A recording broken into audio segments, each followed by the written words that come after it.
It depends on the field. So sorry to so I'm going to cut you short. Sorry to I have to put out this disclaimer. People talk from their experience. Yes. Canadians are big on Canadian experience. The IT field may be different because it's IT, right? And it's a highly an occupation that's in high demand, right? So that can be different. But for occupations that are not in high demand, they actually believe so much in their Canadian experience. I know Americans believe in transferable skills, but I cannot say the same for Canada. Let's leave IT aside. But yeah, you can continue your story and talk about what your own experience. That's the point of this whole thing, so that Yeah. people can have a balance of experiences and yeah. So please go on.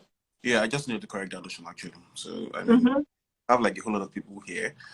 That's aside Nigerians. But we have like people who didn't go to school, who maybe went to high school and are like principal engineers or senior software engineers here currently and they're doing fine. So yeah, so that's one notion I would like to correct first off. So my had experience here, I should have come in last year, but I was waiting for my PR, that's why I didn't come. So, I know the story, but you can say it.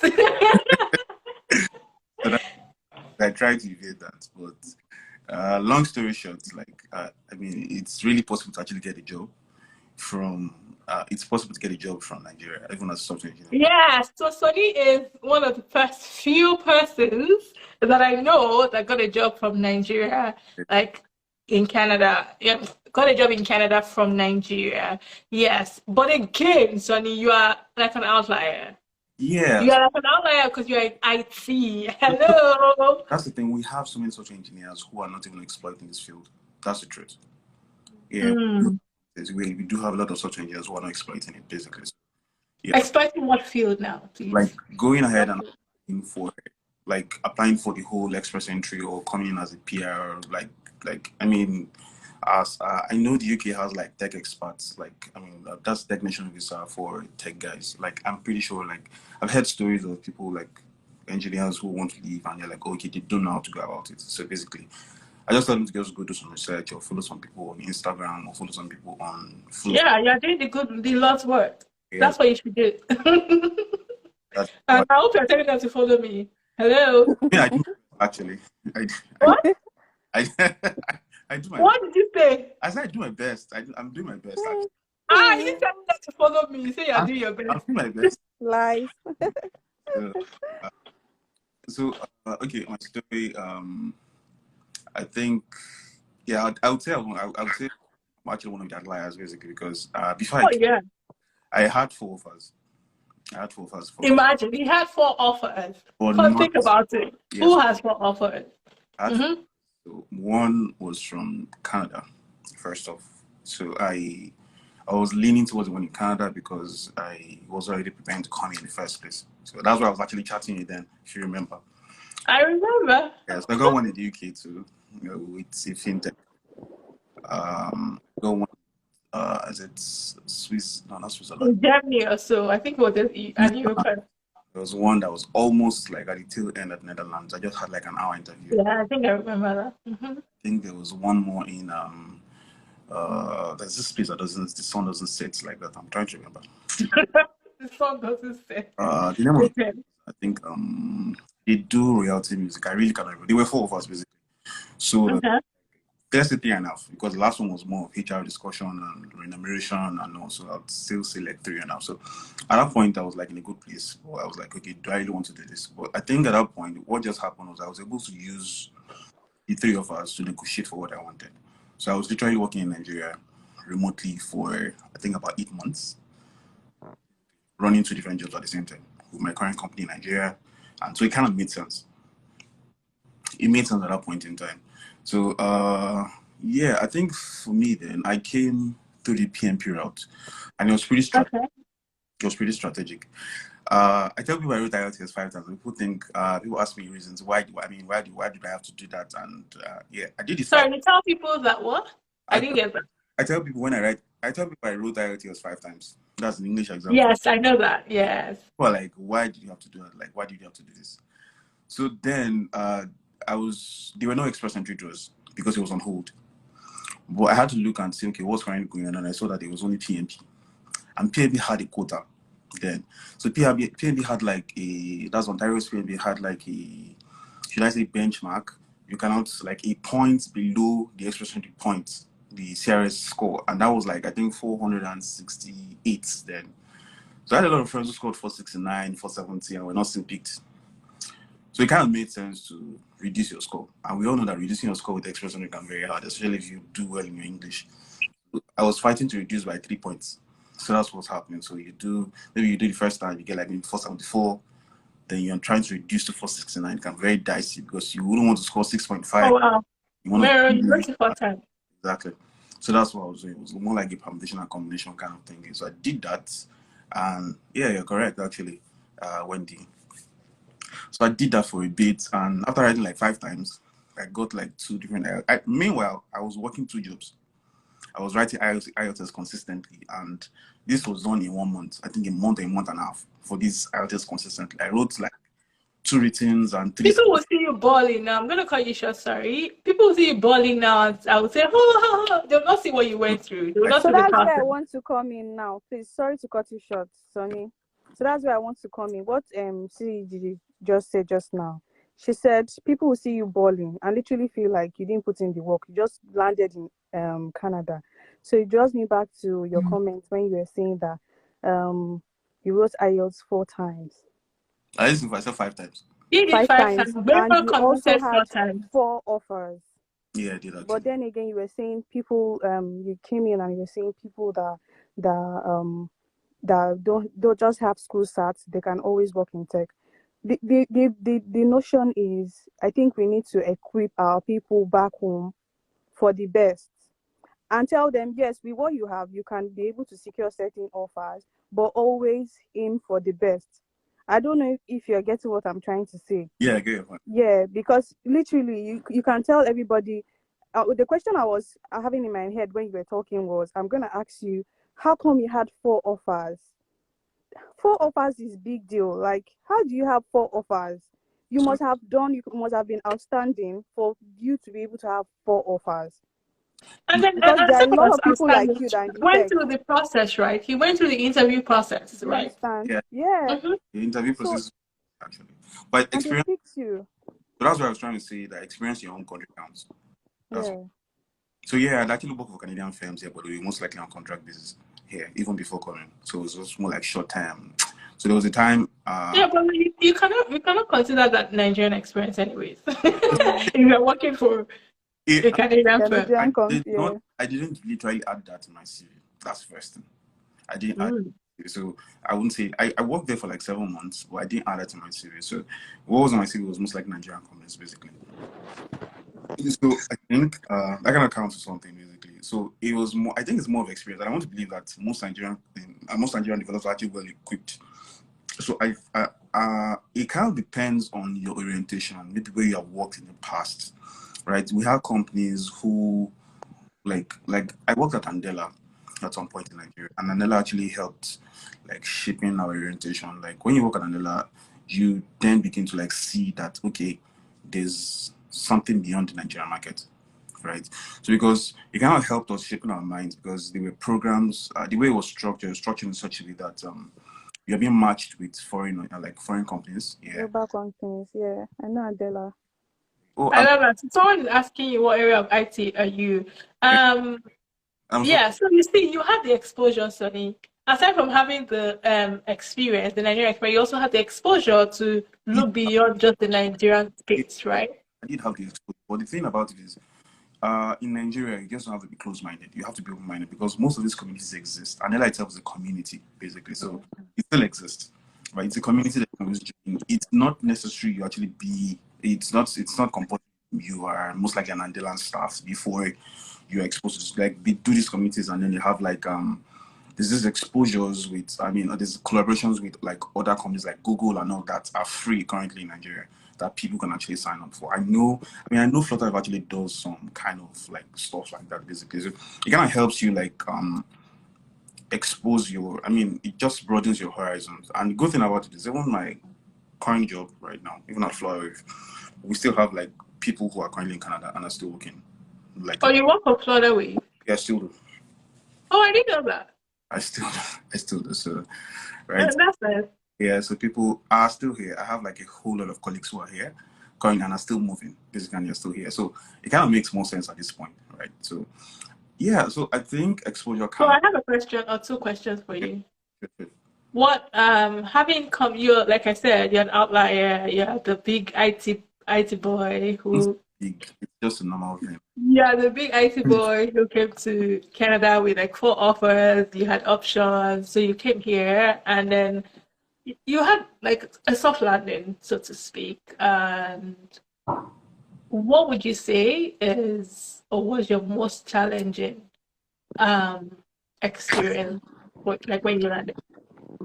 Yeah, I think for me, it's Because you had the money, you could buy you could get your apartment, like you had money wasn't a problem for you. I know that. but the thing is, I think for me, I think it was a culture shift. All right, there was a culture shift. It was like, I mean, societal norms, culture shift had changed. First off, like things we were used to Like wasn't. what? Example? First is food. First is food. I on Uber Eats for close to like 2 3. I still live on Uber Eats, actually. Let me not even lie. I still live on Uber Eats like consistently. So Oh, I Uber it. Doesn't mean like I cook, but I Uber it. I mean, but you probably have more money to Uber yeah, it than me. that's the thing. I think it's about convenience. First off, it's about convenience. Plus, even the Nigerian restaurants, I mean, Nigerian stores that we currently have are pretty far. So it's like they'll have to leave them. Where are you? Sorry, where are you? Oh, I'm currently downtown, Harbourfront area. Oh yeah. Oh, so you're over here. So the thing is, I would have to like go either to Scarborough or to maybe Mississauga or to North York. Scarborough. Okay. There is one. I know there's one in I Scarborough. go to the I live in Scarborough actually, so I go. No, I live in North York, but closer to Scarborough. So I go to the African like restaurant, lost restaurant store in Scarborough. So Yeah, that's you talking about tasty jollof uh or which you don't know. But just, please continue. I'm distracting you. my Answer your question. What a something is so wrong. much money. See, Too I much hyped you up Sorry, money. to like it's also a software engineer. I don't mind this guy. what? He's also a software engineer. I don't mind it. Oh, He's whining you. Just be ready.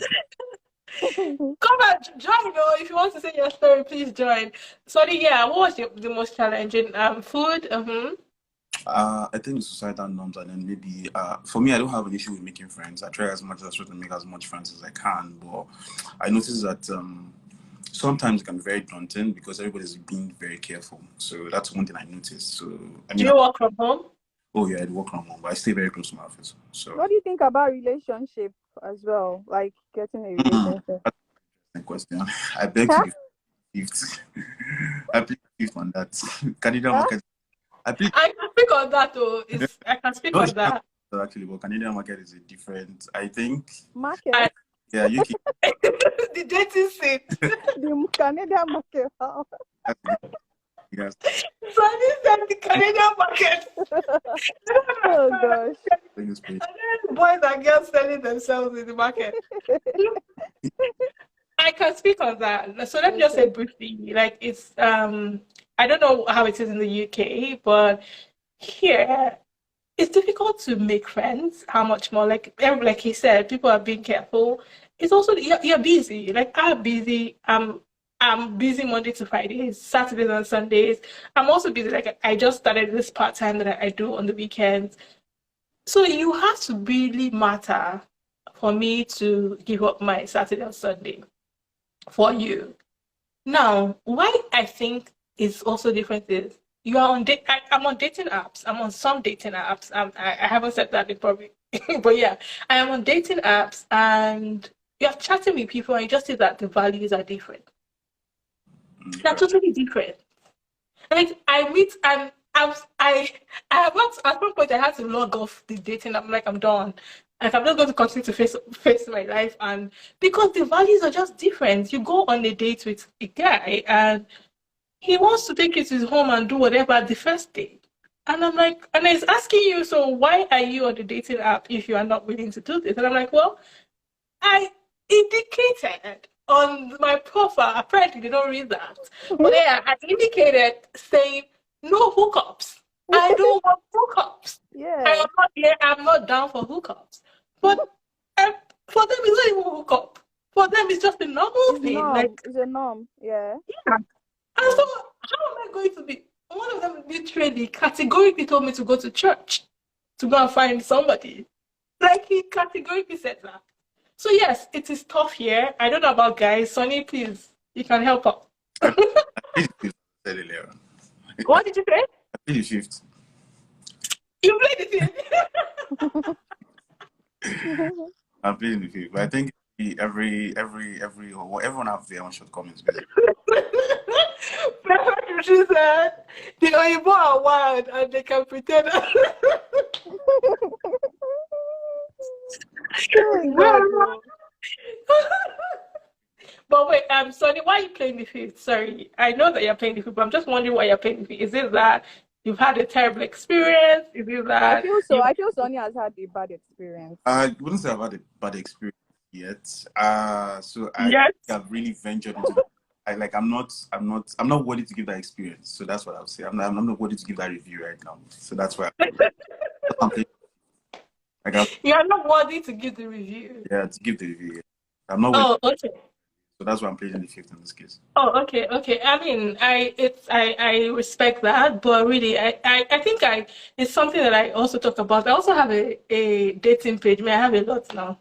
I have a dating page called Ninja Canada Cupid. Somebody else runs it, but for me, on that page, you see a lot of people from Nigeria saying, "Oh, I want to meet a Canadian. I want to meet a Canadian." So that one is even annoying. Like all you're looking for is to meet it. So we just know that you just want to jackpot. You are not looking for love. Yeah. You're looking for work. And we must also say, I don't know how it is in the UK. Please, can you tell us how's the dating scene there?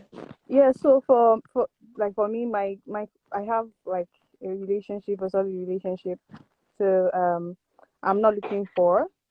Yeah, but like for my friends, my colleagues, that Nigerians that also came like through the same route I came, they always have that issue of this same thing that you spoke about different different trends Exactly. or different norms, because in Nigeria, there's a way we expect relationships to go. The talking stage, please can you be my friend stage, to girlfriend and all of that. But here it's just like, I talk to you always, so why can't you just come to my room and let's have fun, let's drink, Oh let's watch yeah. movies, and we go into the deal. So, and the next minute, that person, let's say you even try to give that a chance, that person doesn't give you an assurance of you being with that person. Like abroad, like these people are savage, like they're very savage. Do you understand? Oh They yeah. don't care. And then I also think that cohabiting is a big thing here. Yes, Yeah, so it's normal. It's not a big baby thing. It's and normal. baby mama shit is a big deal in UK. I don't know about other places, Okay, but I I know don't know in about Canada and baby US. mama, but baby mama I know in issues, US. but cohabiting here is a lot. Yeah, in the US, yes, cohabiting here is normal, and I also think it's because of bills. I don't know. Correct me if I'm wrong, but I think it's because of bills, and people are just saying, "Well, we might as well pay rent." I remember clearly at the beginning of the pandemic, I was still new here. The pandemic just hit, and then my boss just came online, and she was trying to get to understand where we're coming, like what was happening in our lives. And then she said, "Oh, guys, are you living with your boyfriend? Are you living with your partner? Are you living?" Yeah, people were saying, because she wanted to understand our situation, but like working from home newly, like who do you have someone in your apartment? And then everyone answered, "Oh yeah, this person." And like I know my colleagues, I know their partners' names. I know like that's how the scene is in Nigeria. Like you'll be talking and say, "Yeah, you have a boyfriend at work." Why? Like, like like no, you can't. So I Yeah. got used to that. That's like part of the cultural thing. And then when she got to me and she asked, "Oh, so Ify, your partner?" And I'm like, no, I don't have anybody living with me. And you see the awkward silence because it's normal. It is Yeah. normal. Yeah. People live with people like for long, and I don't even think they're getting And married. they're not married. No, they're not married. They're getting married, Yeah. and we're just living, and we're just paying bills, and we're doing other things, whatever. I can't. I don't know, but I can't get used to that. Yeah. But it's normal. I see them do it. It's okay. Your partner, it's okay. And then again, they even have more money than me because they are sharing bills. Yeah. right? But I can't get used to it. I call myself. I don't know that I can get used to it. But yeah, these are the things that we need to talk about, continue to talk about, and how Nigerians are handling it. I don't know how Nigerians. I haven't seen a Nigerian. Oh, I have. Okay, I have. Thinking about it, I was gonna say I haven't seen a Nigerian cohabited, but I have. I have. So I think Nigerians are also adopting that. But Yeah. I don't know. I don't know. A lot, It is tough. a lot of my colleagues here, like my let me not say colleagues, like yeah, my colleagues in Whereas they school. don't have heaters. My colleagues in school, they are also facing that a lot. Like most of my friends, they're always like, the dating scene here is just not what they're I think expecting, and they're finding it hard to really be in a relationship seriously because their expectations is not what they are getting, and all of those things. Oh yeah, you So can go years. I mean, I have gone years yes, being with single that, here, and yeah, you can go years being single, and because you just get tired. You just get tired. Like at some point, I just logged off the dating. I'm like, no, I'm not doing this. Not me, please. And I continue. I just focus on work and focus on the things that I do aside and outside of work, and then I'm fine. Of course, we all need companionship. We all need, we all need. But again, you think about it. This person doesn't even believe in the same things that I believe in. This person doesn't even like. You cannot share values. You cannot share what. So what? What am I doing with you? Just because you're paying my, we can share bills, and then we are doing what? You know. But yeah, Sonny, you were going to say something. yeah, I was going to say that maybe for guys or maybe for me speaking actually, I think maybe when you remember that the cost of childcare is expensive, you wouldn't want to you wouldn't want to mess up. That's just it. When you Sorry, we can't hear you. I'm saying when you think about the cost of childcare alone, you wouldn't want to mess up. Like childcare is expensive here. Like think about it. I did some research. I was like, okay, cost of this, cost of maybe like it's a kindergarten, like when you do the cost of pampers, cost of everything. Like I mean, you just sit up and decor. Like, are you really ready? That's the first question. Yeah, but you are the one thinking about it. The people who are cohabiting, are they thinking about that? Well, that's my no. So they have like I mean they have different methods. They pull and pray, whatever they do. Well, that's fine. Yeah, so that's the that's my so people, But yeah, cost of childcare. I think cost when you think about this costs related to childcare, I think that of course he makes you think twice. I don't think I, I don't think I've ever thought about cost of childcare right now. I don't think I've ever thought about it. But again, it's not even about cost of childcare. Also, the cost of being in a very bad relationship, the cost of being in a toxic relationship, the that's the cost most of being important of thing. living with somebody for the rest of your life that you don't care about. Like, what's Yeah, the point? yeah, so that's Uh, it. It's I mean it's not cast in stone. If you're living in a relationship that doesn't make sense, you know you can actually seek for a divorce and leave. I mean you wouldn't want to die in that relationship. It's pretty different. So one thing that's you. That's you. Like, that's you know it. what? Coming from